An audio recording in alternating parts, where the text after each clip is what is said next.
Good morning there. This is PJ. It is Wednesday, February 16th, here in my office for the daily lectionary readings. We, of course, have our three readings.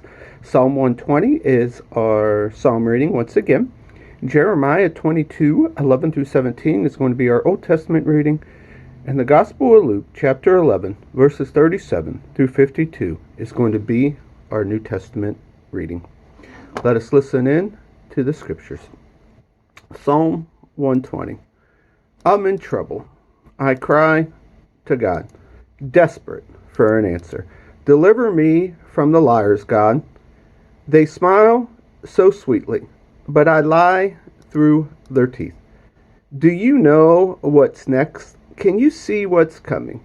All of you bold-faced liars, pointed arrows and burning coals will be your reward. I'm doomed to live in Meshes, cursed with a home in Kedar. My whole life lived camping among quarreling neighbors. I'm all for peace, but the minute I tell them so, they will go to war. Our Old Testament reading is Jeremiah 22, verses 11 through 17. For this is God's word on Shalom, son of Josiah, who succeeded his father as king of Judah. He's gone from here, gone for good. He'll die in the place they've taken him to. He'll never see home again. Doom to him who builds palaces but bullies people, who makes a fine house but destroys lives, who cheats his workers and won't pay them for their work, who says, I'll build me an elaborate mansion with spacious rooms and fancy windows. I'll bring in rare and expensive woods and the latest in the interior decor. So that makes you a king living in a fancy palace. Your father got along just fine, didn't he? He did what was right and treated people fairly, and things went well with him. He stuck up for the down and out, and things went well for Judah. Isn't this what it means to know me? God's decree.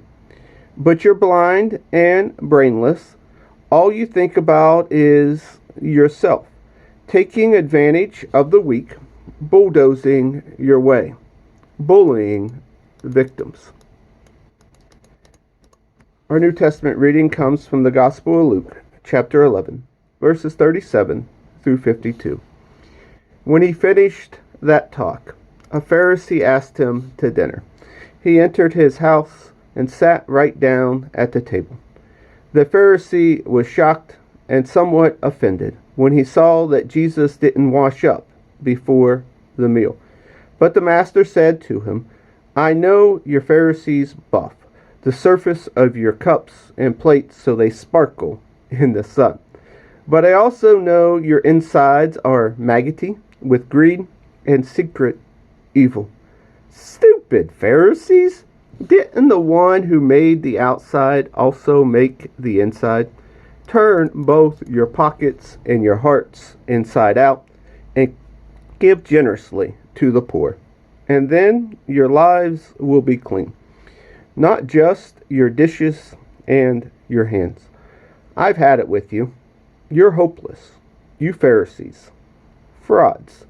You keep meticulous account books, tithing on every nickel and dime you get, but manage to find loopholes for getting around basic matters of justice and God's love.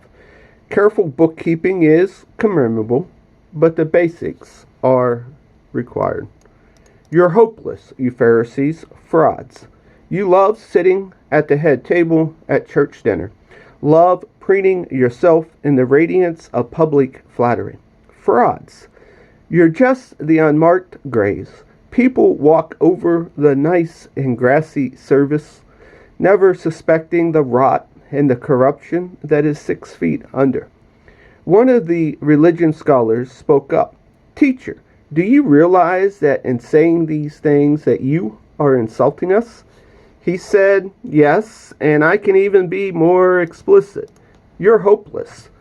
You religious scholars, You load people down with rules and regulations, nearly breaking their backs, but never lift even a finger to help.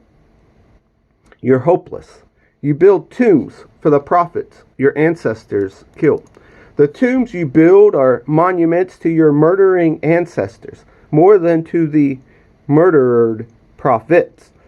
The accounts for God's wisdom saying, I will send them prophets and apostles, but they will kill them and run them off. What it means is that every drop of righteous blood ever spilled from the time of the earth began until now, from the blood of Abel to the blood of Zechariah, who was struck down between altar and sanctuary, is on your head. Yes, it's on the bill of this generation, and this generation will pay. You're hopeless, you religious scholars. You took the key of knowledge, but instead of unlocking doors, you locked them. You won't go in yourself, and won't let anyone else in either. Here ends our readings. Have a good day.